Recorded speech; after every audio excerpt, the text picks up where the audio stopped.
that you guys are here this morning. I'm excited to be teaching our message this morning. We are kicking off a brand new series called Adulting. Adulting, okay, so for the next couple of weeks, we'll be in this series, and our tagline for this series is these are lessons that we should have learned as a kid. Lessons that you and I probably should have learned as a kid. Maybe they didn't stick, maybe they kind of halfway stuck, but lessons that we should have learned as a kid that would be helpful for us today as adults to hold on to and to remember and to put in practice in our life. And when you can think back to when you were a kid, okay, there's probably a handful of lessons that your parents, maybe your grandparents, maybe an aunt and uncle, but there's probably a handful of lessons that you can think back and remember people constantly trying to drill into your mind. Okay, life lessons that somebody in your life was constantly, every time they got a chance, trying to remind you, trying to get you to understand this, but just something in your life that they wanted you to remember because it's a good lesson for you to learn as a kid. There's a couple that I can think back from my childhood, but there's one or two that really stand out. And the first one, I was one of 4 kids, okay? So dinner time at our house was always just chaos. As I was growing up, man, it was just always chaos. Everybody's, it's loud, it's noisy, stuff is getting passed around, but dinner time was always crazy at our house. And right when dinner time would kind of be starting to wrap up, there'd always be somebody, there'd always be one of the kids who would take their plate and it looked like they hadn't even touched it, right? Okay, like they'd maybe moved some of the food around, maybe they kind of scooted up, maybe they'd picked at it a little bit, okay, mixed some of it together, but they really hadn't eaten their food. And my brother or my sister would try and get up from the table with their plate still covered in food. And my mom, without skipping a beat, she would say, no, you have to finish your plate. Or she would say, clean your plate, finish your food, okay? Anybody else, your parents ever say that to you? No, clean your plate.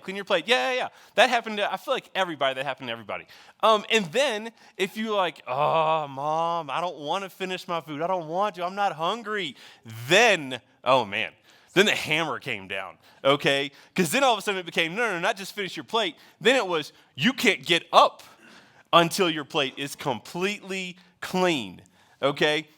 That happened, and so if that happened, that was like a jail sentence, okay? Especially if you hated what was for dinner, man, you were then stuck there. And there was always a big reason why you had to clean your plate, right? It wasn't just like, oh, Mom worked hard on this, so like you should eat this. It was always like, hey, listen, there's starving kids in other countries, and you're like, oh, I'm 8, I can't do anything about that. Or your parents would be like, well, you never know where your next meal is going to come from. And you're like, whoa, hold on. Does Dad still have a job? Like, is everything okay? But the lesson of like cleaning your plate, eating all of your food, that is something that was drilled into my mind as a kid, and it was probably drilled into your mind too. And then there was another one, as I got a little bit older, one of the life lessons my dad was trying to teach me and my brother was how to jumpstart a car. Okay, anybody else, if you ever learned how to jumpstart a car, you know how to do it? Look around. These are the people to call, okay, when your car's dead. All right, these are the people you talk to in the parking lot. But my dad, when I was like maybe like, I don't know, 10 years old, if somebody's car battery was dead, he'd be like, all right, come on, son, we're going to jump it off. We're going to jump this car off and get it started. I'm like, oh, man, this is amazing, okay? And he always taught me, all right, with jumper cables, red goes to red. Good job. Nice. Good job, guys. And then black goes to black. Like it was easy science. And I remember as a kid, I watched my dad do this a million times. Like it was like his hobby, okay? He looked for people whose cars weren't starting. And we would go and red to red, black to black, both cars, boom, boom, every time, boom, boom, boom, boom, no big deal. And I was like, oh, I got this. Until I was about 17, okay? Me and some friends, we went to a movie, and we came out from the movie, and my friend's car was dead. And I was like, oh, this is the moment I have been preparing for my entire life. I am about to make my father so proud. And so we grabbed some jumper cables out of the back of the car, and I plug it up to one of the cars. I'm like, oh, this is easy. And then I turn, and everything left my mind. Like, it was just empty. I was like, oh, and I panicked. I had no idea. you could have asked me what like long division was or like I don't know. I just had no idea what was going on. And I was like, up, and I just started plugging stuff. And I would tell you what happened, but all I remember is sparks. Like that's all I remember seeing, just like tons of sparks everywhere. Scariest moment of my life. That car almost exploded right in front of me. So clearly, there's some lessons that we try to learn that don't always stick with us. Lessons that maybe we should have held on to a little bit better, that are important for us as adults, but they didn't quite stick or land as much as they should have. And the one we're going to start with today, because the next couple weeks we're going to be talking about different life lessons that we should have learned as a kid. The one we're going to start with today, I bet you can finish this sentence. You ready? Are you ready for this? Treat others. Look at you guys, how you want to be treated. Look, you see, this is a softball. This is going to be an easy day. This is going to be no problem. If you come to my house at any point, you'll hear that phrase multiple times. Okay, I've got little kids, and so we're always saying, okay, treat your brother and sister how you want to be treated. Treat them how you would want to be treated. Okay, don't do that. Don't push them down the stairs. Like that's not how you would want to be treated.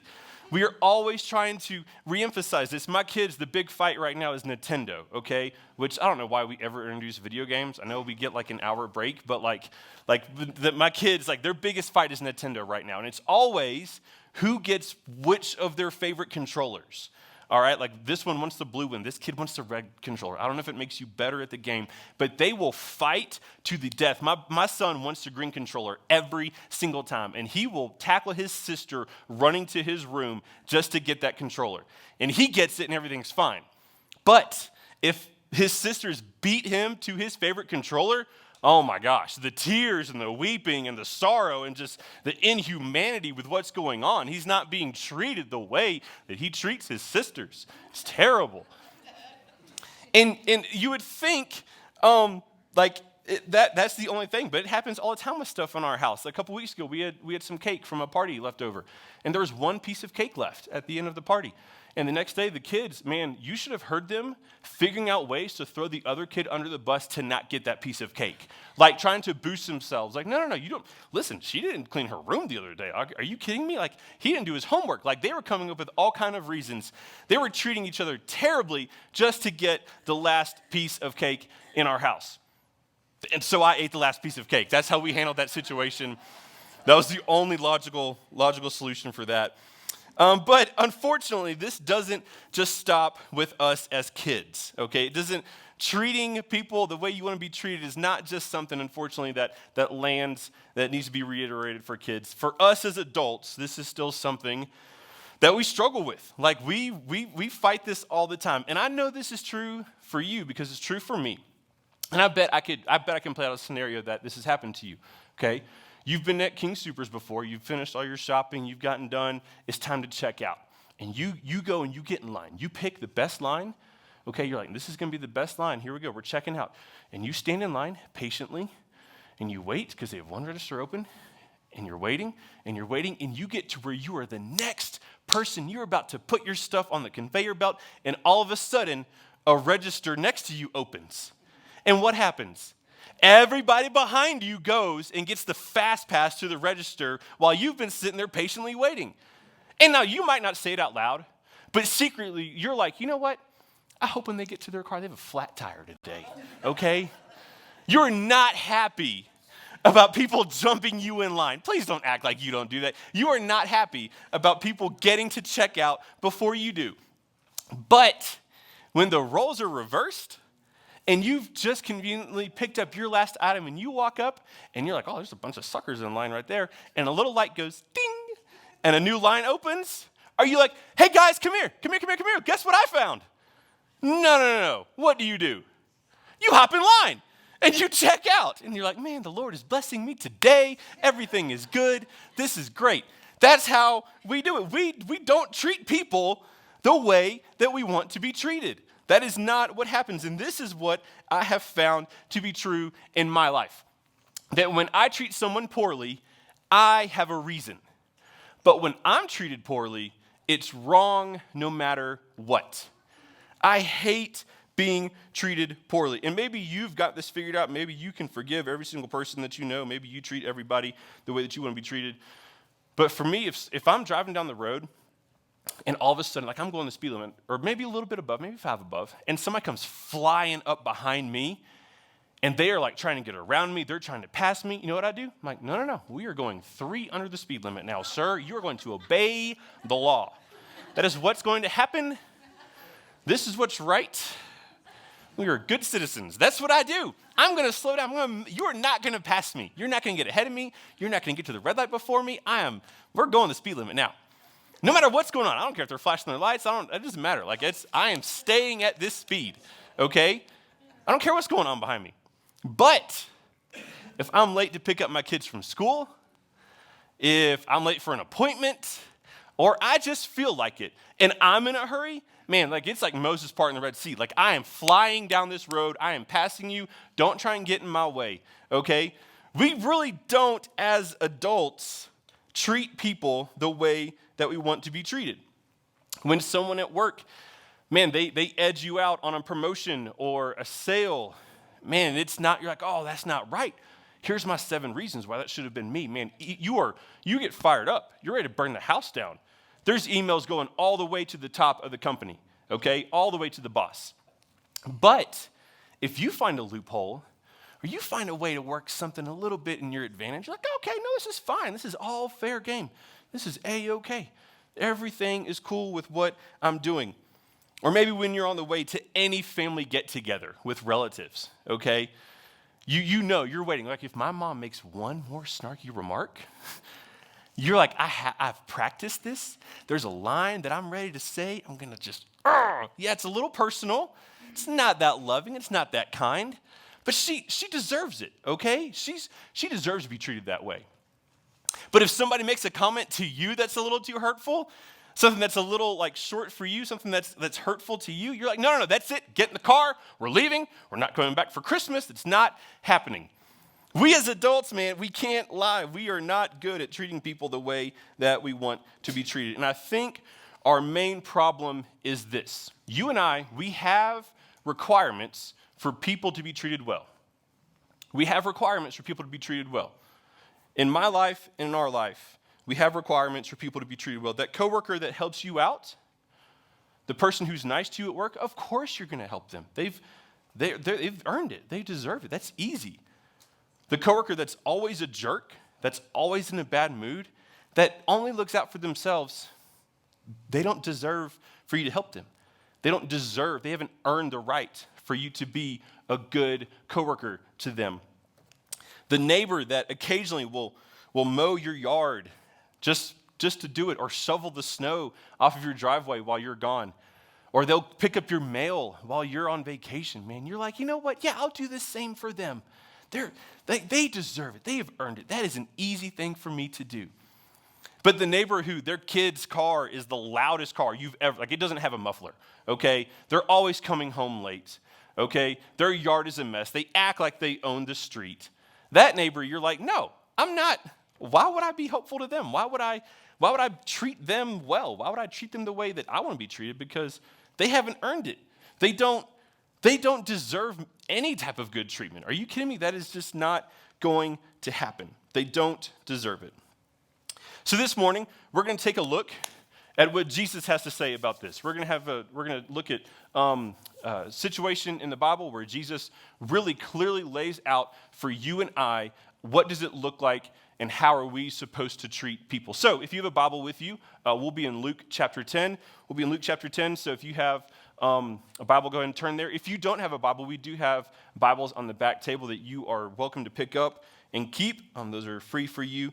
But Luke is in the New Testament, so you got to get out of the first big chunk of the Bible and start heading towards the back. If you get to Revelation and there's stories about horses and some scary stuff, you've gone too far, so flip back just a little bit. Luke was a physician, and right after the time of Christ, Luke went around and he hung out with disciples, he traveled with apostles, and he really got to know the story of Jesus. And he documented it in a way that's accurate. He cites old cities and rulers wonders and all kind of stuff. So it's a great, well-built account of the life of Jesus for us to read. So Luke is one of the Gospels. We'll be in there for most of our time today.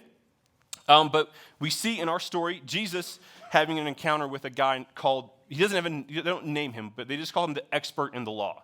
So this guy who's called the expert in the law comes to Jesus and he starts talking to him. And that's the account that we're going to look at today. So we'll be in Luke 10, starting in verse 25. It says this, "Then an expert in the law stood up to test him, saying, 'Teacher, what must I do to inherit eternal life?'" Now, we got to give this guy some credit immediately. You have one time in front of Jesus to ask him a question, and you're not like, "Hey, should I pay taxes? Should I be nice to my dog?" No, you're like, "Hey, Jesus, how do I go to heaven?" Like, that's a home run question right there. Like, he is swinging for the fences with that one. Great question. So Jesus answers him, "What is written in the law?" He asked him, "How do you read it?" Which I can't theologically prove this, but I feel like Jesus had a slight bit of sarcasm when he said that because Jesus is the one that made the law. So just kind of a funny thing to me. Jesus has a sense of humor. Verse 27, he answered, "Love the Lord your God with all your heart, with all your soul, with all your strength, and with all your mind, and your neighbor as yourself." "You have answered correctly," he told him, that was Jesus. "Do this and you will live." So this guy seems to give the perfect, right, accurate answer. Like, he gets it right completely. He actually, what this expert in the law does is when he's answering Jesus, he reaches back over 1,000 years to something that Moses would have said, which the Jewish people call the Shema, which is this phrase talking about loving the Lord your God and loving your neighbor. And it's something that the Jewish people would have recited and said multiple times a day. They would have started their day repeating this phrase, and they would have ended their day repeating this phrase. And so it seems like this guy, he has it down. He knows he's supposed to love God with all of his heart, soul, mind, and strength. He knows that he's supposed to love his neighbor. And Jesus says, "Man, good answer. That's awesome." But this expert in the law does not stop there. He does not just say, "Okay, cool, thanks, high five," and leave. He needs a little more clarification. He's like, I need to ask one more question. Verse 29. "But wanting to justify himself, he asked Jesus, 'And who is my neighbor?'" And who is my neighbor? And for us, we're like, bro, for real? You could have just been okay with Jesus answering your first question. You give a good answer and let's just call it good.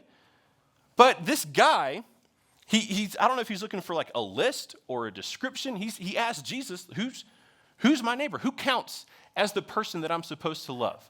Who is my neighbor? And what this guy is doing is something that you and I, if we're not careful, we do it too. And it's the question that we want to know the answer to. We want to know, who do I not have to love? Who do I not have to love? Who are the people? There has to be somebody that I really just don't have to love. There have to be people who don't deserve to be loved. There has to be somebody. There's qualifications. Who do I not have to love? So, Jesus, not going to let this moment pass by. He dives right in with a parable. And a parable is just a story that Jesus taught that conveys a truth and teaches the people in front of him something and teaches us something too. So we're going to continue in our passage. Verse 30.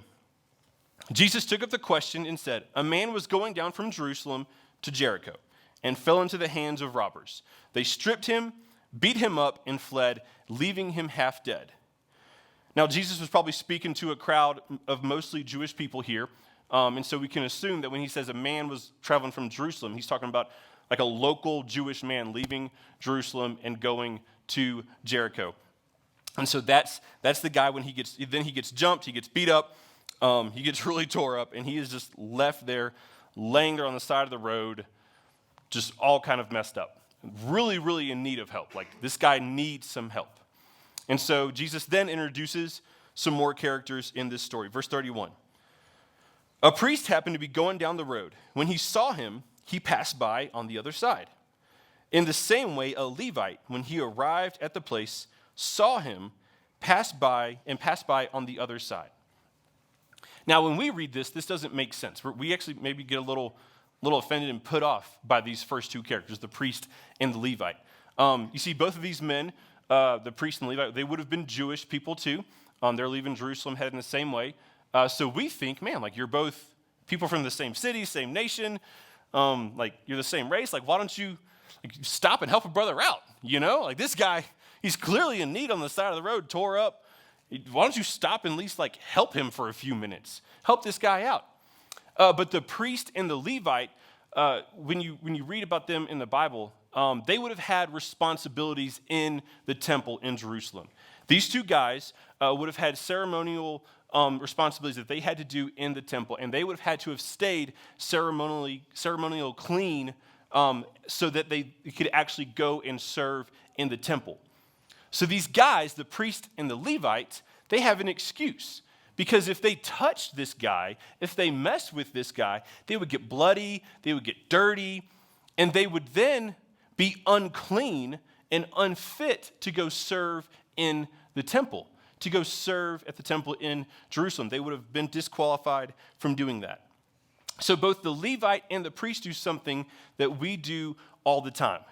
We give ourselves an excuse not to help our neighbor. We give ourselves an excuse not to love our neighbor. I'm too busy. I can't stop and help that person. Or maybe I don't appreciate the way that they've been treating me. I'm not going to stop and love them.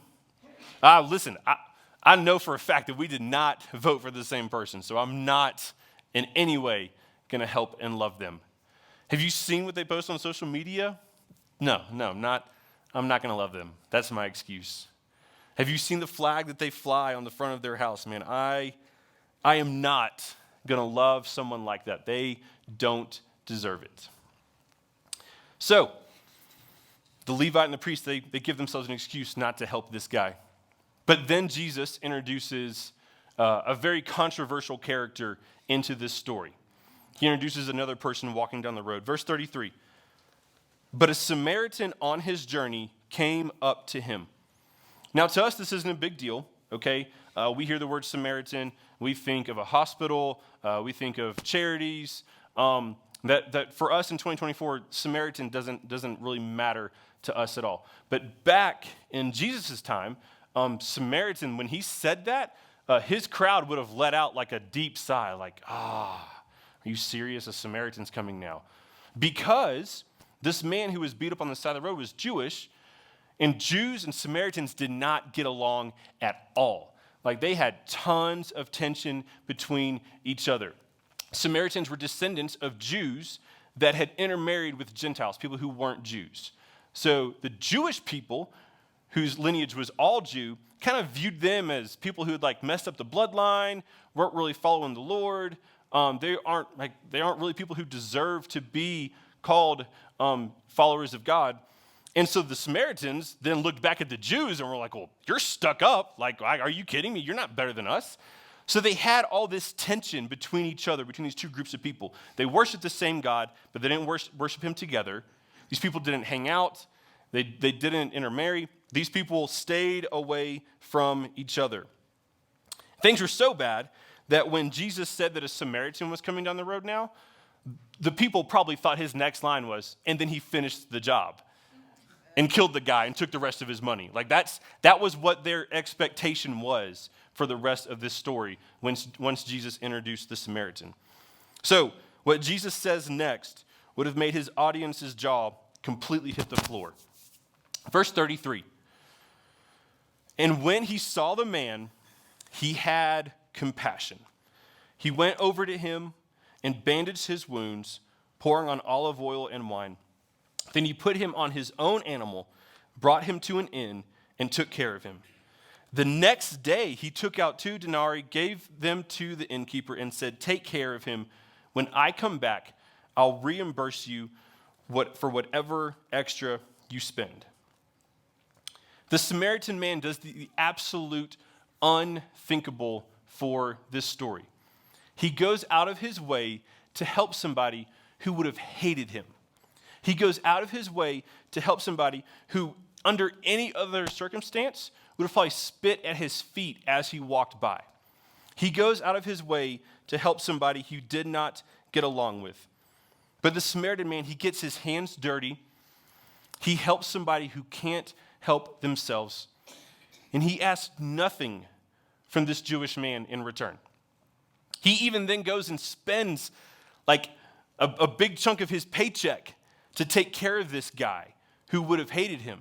He spends his own time. He spends his own money. The Samaritan man treats the Jewish man like a neighbor and loves him. The Samaritan man loves his neighbor with no requirements. He loves his neighbor with no requirements. At this point, the audience around Jesus probably was dead quiet because they honestly couldn't believe the way that this story was playing out. They couldn't believe that a Samaritan would go and do that for a Jewish man. They were shocked at what they had heard. So Jesus, who had been in this situation, had been questioned first, now finishes this with a question of his own. Verse 36, which of these three do you think proved to be a neighbor to the man who fell into the hands of robbers? The one who showed mercy to him, he said. Then Jesus told him, go and do the same. Go and do the same. Without a doubt, this expert in the law, when he left this interaction with Jesus, finally had a full understanding of the verses that he had quoted to Jesus earlier when they were talking. He would finally have a complete understanding of what it means to love his neighbor. A lesson that he probably should have learned as a kid is finally complete and full for him as an adult. And so our bottom line this morning, to cover everything, our bottom line is the same bottom line that Jesus gave. Go and do the same. As Jesus followers, we are to go and do the same. Instead of making excuses, we should love our neighbor. And instead of coming up with reasons and requirements for people, for us not to treat them well, or they have to do these things before we treat them well, or they have to look like this or do these things, we should love the way that the Samaritan man loved his neighbor. Jesus doesn't give us a loophole on this. He doesn't give us a workaround. His command to that man in that moment, the command to his disciples, and the command to you and me is to go and do the same. And this is really crucial for us to get this right. It's really important that you and I nail this down in our life. It's important that we as Jesus followers get this right because, first of all, when we go and do the same, we show the world the difference that Jesus makes in our life. When we go and do the same, when we love our neighbor, people who normally we don't get along with, someone in your life who you don't agree with, when you love them, you show the difference that Jesus has made in your life. 2 Corinthians 5:17, Paul is teaching here, and he says, therefore, if anyone is in Christ, he is a new creation. The old has passed away, and see, the new has come. If you and I are living a life in pursuit of Jesus, trying to follow him, trying to be close to him, then our heart should be inclined to what his heart is inclined to. We should care about the things that he cares about. We should go and do the same as Jesus commanded because it shows the world the difference that it makes, that Jesus has made in our own life.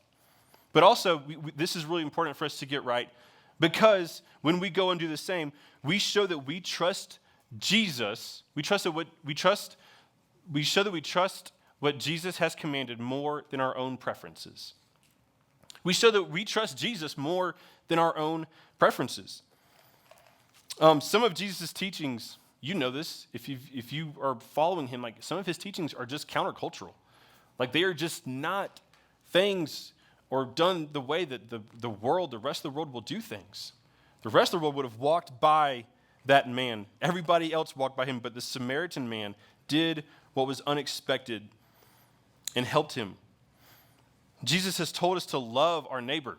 And when we do that, it shows that we trust what he has said more than our own preferences. And when we do that, people might be surprised. You might even get an eyebrow raised from a coworker or from somebody in your life. When you love people that normally you don't love, you might get some surprised looks. But Jesus commanded us to do it.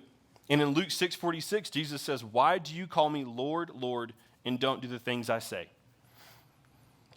Trusting Jesus means that we're going to trust him even when it doesn't make sense.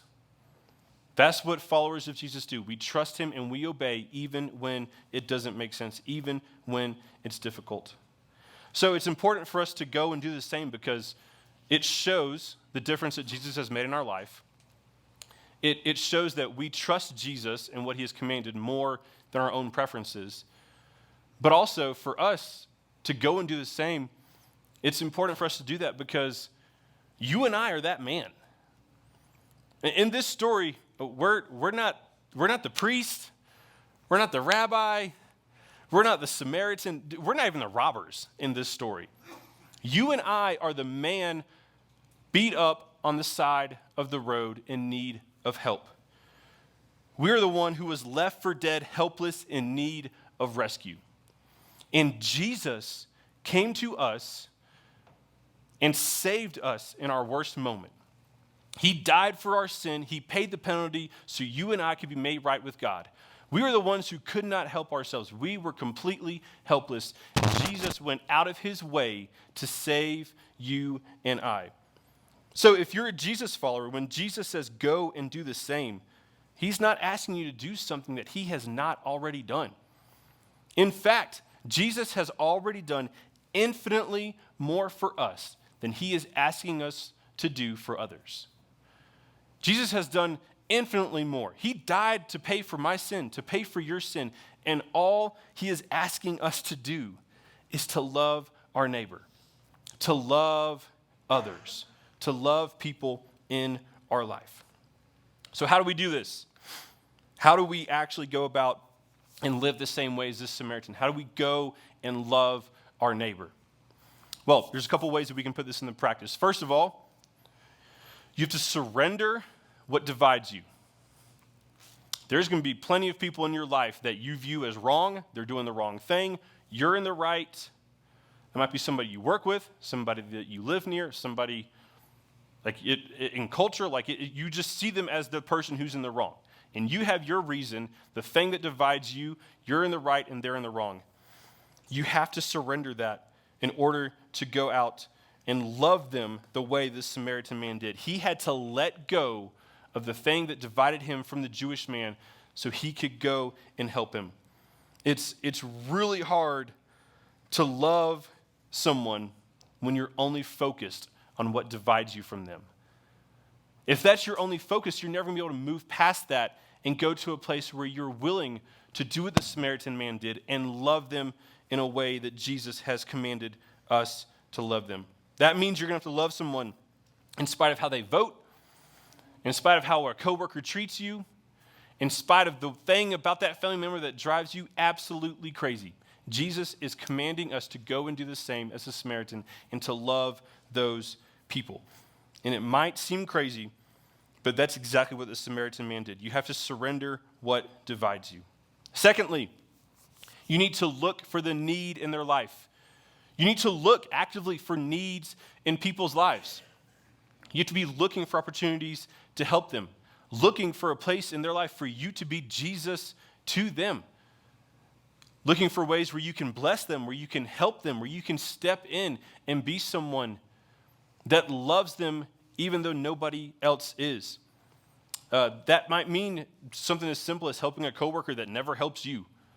Somebody who only looks after themselves, you actually go and you help them with something that they don't know how to do, that they're not good at. Or it could be, realizing that your neighbor is a jerk because they're lonely and they actually need to have a friend in their life. And for you to step out and love them the way that Jesus has commanded us to love people. It could be meeting a physical need or a financial need for someone who normally you disagree with everything else about their life. But Jesus has commanded us to go and do the same, to love our neighbor.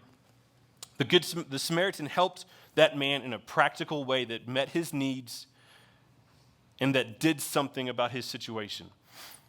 And Jesus has called us to go and do the same. So we have to surrender what divides us. We have to look for the need in their life. And then I want to challenge you to do more than the minimum. Do more than the minimum. When it's tough, when we're not in the habit of loving people, when we actually maybe get a little boldness and we step on, we're like, oh man, this person drives me crazy, but all right, I'm going to love them. It's going to feel very foreign. Like that's going to be, like you're going to feel like, no, don't like this, okay? So you'll be tempted to just do that slight, all right, good, buddy, cool, love you, all right. But that's not at all what the Samaritan man did. He saw this man who was in need of help. He helped him initially. He stayed with him, and he went the extra mile. He put forth effort that he was not required to put forth. He loved him in an uncommon way. And that is the same. We are commanded to go and do the same. So when we love people, man, don't let your obedience stop at the minimum. Don't let that be your standard. Like, I'm just going to do like what's barely allowed here, what's barely qualified as love. Love in a way that doesn't make sense. So that way, when they say, hey, why are you doing this? Why? You and I don't get along. Why are you doing this? You can then point back and say, it's because of Jesus, and he gets the glory, and he is the one who's raised up. And you get to bless them and love them in a way that Jesus has commanded you to do. Man, as kids, we're taught to treat others the way we want to be treated. As adults, we treat people sometimes the way we feel like treating them. But Jesus has called us to go and do the same as the Samaritan man, to go and to love our neighbor, to love those around us. Think about how different like your workplace would be, your office, the floor that you work on, how different it would be if you actively loved your neighbor the way that the Samaritan man loved his. How different would your neighborhood be, your street where you live, if you actually loved your neighbors, the people who live around you? The change it would make, the opportunity it would give you to share Jesus with them because you are loving your neighbor. Man, how would that affect your street, our community, our city? Man, that would change things if we as Jesus followers actively went out and loved those around us, loved our neighbor. We let go of the requirements that we have. And instead of treating people the way we feel like it, or even the way we want to be treated, instead we loved our neighbor the way that Jesus taught us to. Before we close today, I've got a couple questions for you to think about as you go home. The first one is this: who do you not want to love? Yeah, you all got somebody in your head right now. Who do you not want to love? Because that's probably the first person you should start with to start loving. Who do you not want to love? This could be a coworker, could be a family member, this could be a neighbor. I don't know who it is in your life, but there's somebody in everybody's life who you're like, yeah, that is just, nope, I'm not going to love them. No, thank you. Who do you not want to love? Second question, what is something you can do this week to love them? What is something you can do this week to love them? And I say this week because I like giving y'all timelines. Like, I don't like you like, in the next 2 years, what is something you can do? No. Because you're like, oh yeah, sorry, I forgot, my bad. No, this week. What is something this week before Saturday night next week? What is something you can do to love that person? Because when you go and you love your neighbor, you're obedient to Jesus, and it changes our world. Let's pray. Jesus, thank you for this day. Thank you for this warm building to be in on a cold day. We thank you for giving us a safe drive here. Lord, I pray that as we go throughout our week, Lord, that we will remember to love our neighbors the way that you have commanded us to, Lord. You have gone above and beyond, infinitely more, and loved us more than we have ever deserved. God, you rescued us in our deepest need, in our deepest, darkest moment. And all you are asking from us is to love those around us. I pray that as people pop into our minds that, Lord, we struggle to love, that we don't enjoy being around, that we don't want to love, Lord, that you would give us a conviction to love them the same way that the Samaritan loved his neighbor, that you would give us opportunities to be obedient to you, to love them in a way that reflects the love that you have shown us. We thank you for your word. We thank you for this example. And we thank you for this church. And it's in your name I pray. Amen.